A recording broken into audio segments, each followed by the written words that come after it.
Social మీడియాలో famous అయిన street food కుమారి ఆంటీకి అండగా నిలిచారు తెలంగాణ సీఎం రేవంత్ రెడ్డి.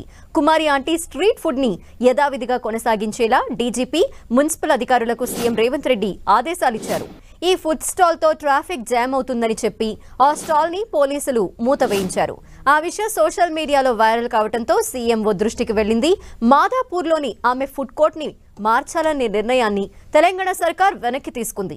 యథావిధిగా కొనసాగించాలని డీజీపీ, మున్సిపల్ అధికారులను సీఎం రేవంత్ ఆదేశించారు. ప్రజా పాలనకు ప్రాధాన్యత ఇస్తామంటూ సీఎంఓ ట్వీట్ చేసింది. ముఖ్యమంత్రి ట్వీట్ చేయటం, తన వ్యవహారంపై స్పందించటం ఆనందంగా ఉందంటున్నారు కుమారి ఆంటీ.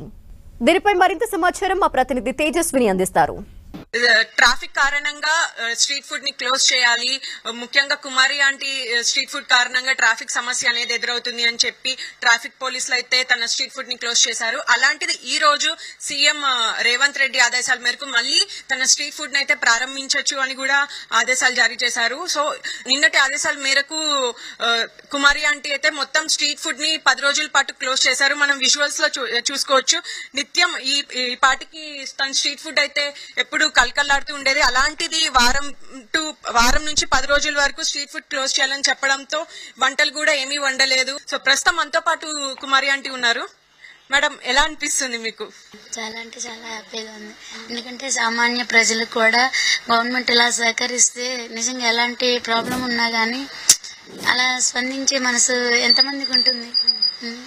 కానీ రేవంత్ రెడ్డి గారికి నా కృతజ్ఞతలు. ఓవర్ నైట్ సెన్సేషన్ అంటూ ఉంటారు, కానీ మీకు ఓవర్ నైట్ చేంజ్ గా చెప్పుకోవచ్చు. అంటే నిన్నేమో క్లోజ్ చేసేయండి మీ స్టాల్ అని చెప్పారు, ఈ రోజు మాత్రం తిరిగి ఓపెన్ చేయొచ్చు, నేను కూడా మీ స్టాల్ కి వచ్చి ఫుడ్ తింటాను తెలంగాణ సీఎం చెప్పారు.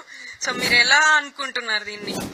ఎన్ని జనాలు పుణ్యం చేసుకున్నాను, ఎంత అదృష్టమో నాకు. అంటే సీఎం గారు అంత ఆయన మా దగ్గరికి రావటం అంటే నిజంగా అదృష్టమే కదా. అది మాకు ఇట్లా సపోర్ట్ ఇచ్చినందుకు కూడా ఆయనకి ధన్యవాదాలు చెప్తున్నాను.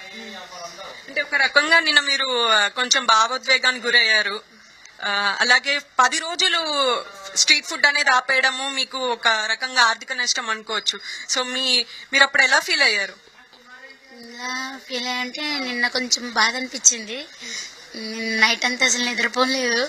ఎందుకంటే ఫుడ్ అసలు దింపని లేదు, ఆపని లేదు. నిన్న అంత ఫుడ్ వేస్ట్ అయ్యేటప్పటికి కొంచెం బాధ అనిపించింది. అట్లా అంటే ఆ అన్నం కోసమే కదా మనం ఇదయ్యేది. అట్లా చేసినప్పుడు కొంచెం బాధ అనిపించింది. అంటే ఈ సమస్య గురించి పోరాడదాము, అలాగే అధికారుల దృష్టికి తీసుకెళ్దామని నిన్న మీరు అనుకున్నారా అంటే, కానీ మేము ఎప్పుడు ఒకటే నమ్ముతాం, మనం చేసే పని మంచిగా ఉన్నప్పుడు, మా అమ్మ ఎప్పుడు చెప్పేది, మనం చేసే పని మంచిగా ఉన్నప్పుడు ప్రకృతి కూడా సహకరిస్తుంది దేవుడితో పాటు అని అన్నారు.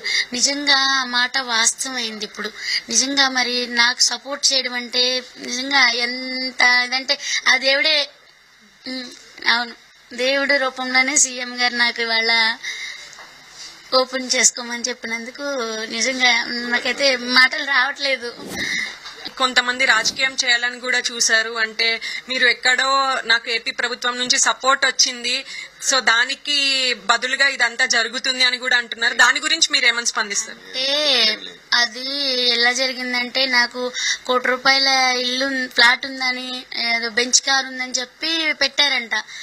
దాంట్లో ఎవరో అయితే అవి చూడడానికి కూడా మాకు టైం ఉండదు. టీవీ చూడడానికి అన్ని ఇది పెట్టినవి కూడా చూడటానికి కూడా మాకు టైం దొరకదు. ఈ పనులే సరిపోతాయి. అదే అలా అన్నప్పుడు వాళ్ళు అడిగారనమాట ఇట్లా అని. వచ్చి అడిగితే అప్పుడు నేను అన్నాను, మరి నాకంటూ ఏం లేదు నా పేరు మీద. ఇక అప్పుడు మొన్న రీసెంట్ గా ఇచ్చారు, అదే మొన్న ఏది నవంబర్లో ఇచ్చారు, ఏది ఇల్లు, జగన్ గారి ఇల్లు. అది మాత్రం వచ్చింది నాకు. నా పేరు మీద అంటే అది ఒకటే ఉంది, నా పేరు మీద ఇంకేం లేవు. మాకంటూ ఆస్తులు ఉన్నాయంటున్నారు కదా, మాకంటూ ఆస్తులు ఏమీ లేవు.